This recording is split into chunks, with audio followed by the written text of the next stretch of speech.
Am I the a-hole for wanting to cancel the party that my husband is throwing for his best friend? I, 28 female, and my husband, 30 male, have been dating for 3 years and married for 2. Recently, we have bought a house together to start a family. It has a beautiful garden and is overall quite spacious. My husband, we'll call Paul, and his best friend Ethan have known each other since elementary school and are very close. Ethan hadn't had any relationships during the whole time that I have known him. Apparently, this is quite rough on him. So, my husband decided that he would host a party for him at our house and asked me to invite all my single girlfriends, and they were to invite their single friends as well. To be honest, I really did not want to have a party in our home, especially with me being 7 months pregnant. But I relented and said fine, because I thought it could be fun to meet my friends and get my mind off things. We chose a date for the party and invited our friends, and an estimated number of around 30 people, mostly women, would be attending. Even though I'm pregnant and cannot drink, I offered my husband that I could be making cocktails for the guests, as this is something that I think is fun, and I like making mocktails for myself as well. He kinda looked at me weird and said, well, who else would be making them? Which threw me off a bit, as this was his event and not mine. I took the moment to ask him if he had called a caterer or how he would be feeding the guests, to which he gave me a look and replied by saying, I thought you were going to cook. I was sure I wasn't hearing clearly, so I asked him again and got the same answer as before. I told him that there was absolutely no way I was going to feed 30 plus people and that he should either order food or make it himself. He told me that he was too busy with party planning and work and had no time, and that I should just be making appetizers instead, as people would be mostly drinking anyways. I told him that I would not be doing that as my pregnancy has been hard on me, and that I didn't think I had it in me. He told me to just try and I said no, and told him that he should call catering before it was too late. Well, fast forward 2 weeks, and he has not called catering, and told me that I had to make the appetizers, as it was too late now anyway. It made me incredibly upset, and I told him that I was going to be canceling the party, because at this point, it was stressing me out too much. He called me selfish and told me to quit being such an a-hole, and to just do something nice for his friend who is struggling. I do feel bad for lashing out on my husband and wonder if I exaggerated. Am I the a-hole? Now for the top comments. Info: do all the women that you invited know what the true intentions of this party are? Because if you're just inviting your friends to be picked over like produce at a grocery store and they have no idea, I'd be pretty mad at you if I were one of your single friends. When my husband first brought this party up, the thought behind it did make me feel a bit icky. My emotions are all over the place at the moment, so I don't really trust myself. My friends all know that this is a party for singles. I've mentioned Ethan to my close girlfriends, but since they invited their friends too, I don't know how much went through to them. There will be other single guys there that my husband invited. So far, he told me some of the names of men who will be there, but mostly he just told me that if so-and-so has time, they will come. Some of my friends have also asked if they could bring their guy friends, to which I said yes, but I am unsure how many of those will actually be attending. Not the a-hole. This whole thing sounds weird. Cancel this party for sure. No 7-month pregnant woman should be getting stressed out over holding a 30-plus attendee party for a husband's friend just so he can get a girlfriend. Your husband should have scheduled catering if this was such a big deal to him. Not a-hole. Your husband is being an a-hole. I mean, he even states that his job is the party planning. Usually, party planning includes food, drink, and entertainment. If you are doing the drinks and expected to do the food, then what exactly is his part in this? Cancel it. Or tell him to get the barbecue out and get grilling because you're making cocktails and socializing with your friends. I'm too busy planning. Bro hasn't done anything but invite people a month ago and ordered Opie to do the rest. Exactly. What the heck is he even doing? Party planning includes feeding people for the party you wanted. Even if his wife wasn't pregnant, his audacity's through the roof. Next story. Am I the a-hole for dedicating more time towards my bio children than my stepson? My wife, 40 female, and I, 38 male, have been married for 10 years and have 3 kids together, 11, 8, and 6. My wife also has a 19-year-old son from a previous relationship. My stepson and I have a pretty good relationship. His dad is and always has been present in his life, but my stepson currently lives with my wife and I. He dropped out of college after one semester due to mental health issues. He has struggled with anxiety and depression for 3 to 4 years now and was doing better before leaving for college. But I think being on his own for the first time triggered some setbacks, and he's struggled a lot before making the decision to come home. He currently works part-time but spends pretty much every other waking moment in his room. We worked together with his dad ever since he first started showing signs of mental illness. Therapy, counseling, working with multiple doctors, multiple drug combinations, etc. For probably 18 to 24 months, pretty much all of our parental attention was focused on him and his issues because they were affecting everything and everyone in our family. When he was away at college, I finally felt like I could actually be a present and active father to my 3 other kids. I hate to put it this way, but I really felt like I was trying to make up for lost time. I also finally felt joy from parenting again, which hurts to say, but everything with my stepson was so stressful, and progress was so slow. I finally felt like I was actually watching my kids grow up instead of missing out on everything. Now that my stepson is living at home with us again, I've tried really hard not to stray away from focusing my time and energy on my younger kids. I've tried to include my stepson in any outings or activities we're doing, but the few times he's decided to join us, it's been noticeably less enjoyable for everyone. I don't like saying it, but he can be a complete joy suck. He has a tendency to not allow anyone else to enjoy something if he isn't. So, I pretty much stopped inviting him along to things. Both he and my wife have noticed, and my wife called me out on it recently. She told me that he feels left out and wants to be included more. I reminded her of how he behaves when out with the family and told her that unless he changes his behavior, I'm not going to allow him to ruin things for our younger kids. She told me that he needs a strong father figure to help him through these hard times, and I reminded her that he has a father who can fill that role, but he doesn't want to live with him because his dad would require him to work full-time and contribute to the household as an adult. Something my wife doesn't want to do. I told her that I am through letting him suck all of our time away from the younger kids, and I will continue to prioritize them over him. I told her that I would never ask him to leave, but that is legally an adult, and I have 3 young kids who require my time more than he does.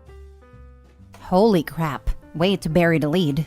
He should be with his bio dad. It sounds like structure and purpose will do 1,000,000 times more than indulging him. Listen to what your therapist says, obviously, but I can't imagine they would disagree. Not a-hole. Yeah, it seems like his dad and Opie are the only ones trying to do right by him. Opie's wife needs to let her kid become a functional adult, and the only way that happens is by doing what bio dad suggests and find a stable job and contribute to the household. I'd imagine most therapists would also agree with that suggestion, unless there's a serious condition that wouldn't allow him to work. His dad would require him to work full-time and contribute to the household as an adult, something my wife doesn't want to do. This is a problem of your wife's making. She and her son need to find a solution and stop expecting the world to revolve around him. Lots of people struggle with mental health, including me, and most of us find ways to cope and live our lives in a more or less productive manner. I have all sympathy and patience for people who try, and admiration and respect for those who try, fail, and try again. I have none for those who refuse to try and those who enable them. Not a-hole. Same here. I have depression, and I'm able to hold down a job and pay my bills like a functioning adult. I don't use it as an excuse to nope out of my responsibilities. Like you, I respect others who make an effort in their lives, even if they have setbacks, which I have had, and have none whatsoever for those who use their mental health as an excuse to not do something with their lives. Next story. Am I the a-hole for refusing to host a birthday party because my nephew isn't allowed in my house? I, 24 female, live on a 4-acre property that I bought for cheap from my grandma who moved to a retirement community. My nephew is turning 16 at the end of the month, and my sister asked if we could host his party here on the family property, meaning at my house. I told her no, because my nephew is not allowed at my house. My nephew does not respect boundaries and treats everything like his plaything, including the boundaries of my older black Labrador Davos. He constantly chases him around and tries to pick him up despite me telling him to constantly leave him alone. Davos has arthritis and can't be chased around and hates loud noises, which my nephew is very loud. He doesn't have any behavioral disabilities or anything. He just doesn't care about other people's wishes. My sister blew up at me, telling me I was putting a dog before my nephew, and it was grandma's property that I can't dictate. I told her it was my property. I bought it and tended it and pay all the bills for it. My mom called me and asked if I could just put Davos in a room during the party and suck it up for just a day, but I said no. This is his house, and he is allowed to go wherever he wants, and I won't shut him in a room. Now my family is divided, some of them calling me immature and selfish, and others saying I'm right, while some, including my father, refuse to get involved. Am I the a-hole? And to add, because I've gotten this question a couple times, if the other members of the family were up for the house. My Nana and I have always had a very close relationship, and I've helped her attend the property for as long as I can remember. So, she offered to sell it to me when she grew too old to tend it herself. So no, other family members weren't given the opportunity to buy it, but they also weren't interested in it. It is very old and outdated, and my sister especially always talked about how much she hated the aesthetic of the house. The sole reason she wants to host it here is because my house has the most space. It's not a sentimental space for her. Your nephew and his mother are learning that actions have consequences. Best birthday gift you could give him. Not a-hole. Yeah, Opie wouldn't have to choose between the nephew and the dog if the human being who is approaching adulthood is capable of understanding spoken language and would just leave the dog alone. And remember, it's not just the dog. That's just the most obvious problem because another living thing is involved. She clearly says the problem is bigger. Not a-hole. If the almost 16-year-old wasn't a terror, this would be a non-issue. Your sister says you're putting a dog over a person because she knows that on the surface, that would sound inappropriate or imbalanced. The real issue is that an elderly dog would not be a barrier to a party necessarily if you could trust your family members to all behave and be respectful. Kids much younger than 15 can typically manage basic rules around an old or ailing pet, and it's not your fault that he cannot. Oh, also the total a-holery and entitlement of your sister, expecting to be able to use your property for this party. What a trip. She sounds like she's quite an a-hole on multiple levels, including in her dismissiveness of your ownership of the property and expectations that she has access to it as if it is somehow communal/family space. And for those family members siding with sis and thrusting their unwanted opinions forth, I would tell them, why don't you host the party then? And hung up. Oh, you know they have their eye on the place for a cheap-ass-free venue as well. If she says no to sister, then they might have to find and pay for some place to host their own weddings/reunions/etc. Not a-hole. The family isn't paying the taxes and upkeep. They aren't on a deed. They have zero rights to the property outside what OP allows. Personally, I would be very reluctant to host gatherings at my own home in general. Not to mention the insurance/civil complications should someone injure themselves during one of these shindigs. And don't forget about cleanup. Dollars to donuts, OP's family won't help clean up the property either. Last story. Am I the a-hole for calling my stepsister the ugly stepsister because she freaked out over a nickname? My female 29 family jokingly refers to me as princess/the princess because I have a reputation for being opinionated and sensitive. This is mostly because of sensory issues, so certain noises or textures grate on me to an extent that I will leave the room or avoid touching things. I'm also just a picky person and I like things how I like them. So, my stepdad started referring to me as the princess, like don't open the car window, the princess will get upset. My stepbrothers and mom use it as well, and it's a running family joke. Well meant, and I've never been offended by it. In the 15 years it's been a thing. My stepsister Georgia, female 30, however, hates it. She used to snap whenever anyone said it, but over the years, she just started making the odd passive-aggressive comment about it. Everyone ignores it because Georgia has a habit of thinking everything is about her. And if it's not about her, the reason it's not about her is because we all hate her, which then is still about her. So, our whole family is visiting my parents in the countryside for a couple of weeks. Georgia has brought her boyfriend Jason along. I've met Jason a couple of times before at dinners, and he is a nice guy, and he's fit in well. This morning, me and my mom were making breakfast and Jason came down and helped out. We normally have breakfast in the kitchen/diner, so eventually everyone started gathering at the table. We always make the tea and coffee last, so it's hot when we eat. And we had all the mugs out and Jason offered to make the drinks.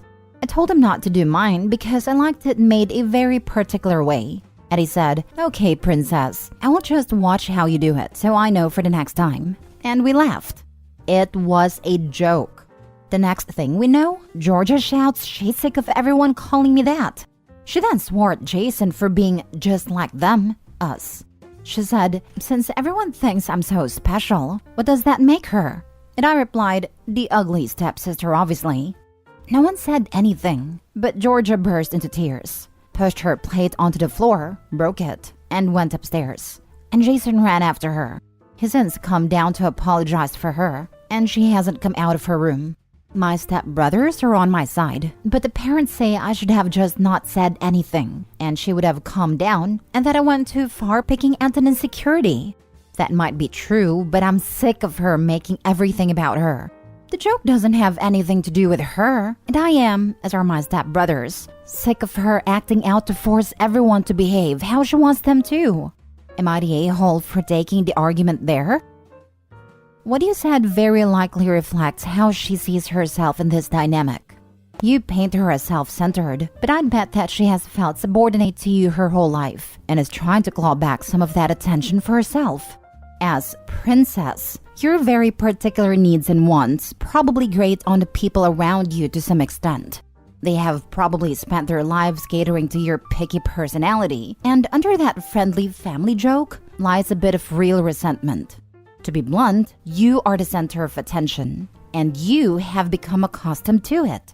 The way to fix this is to apologize to your sister, try and have a dialogue with her about this, and try to be a bit less particular in your own wants when it puts an extra burden on those around you.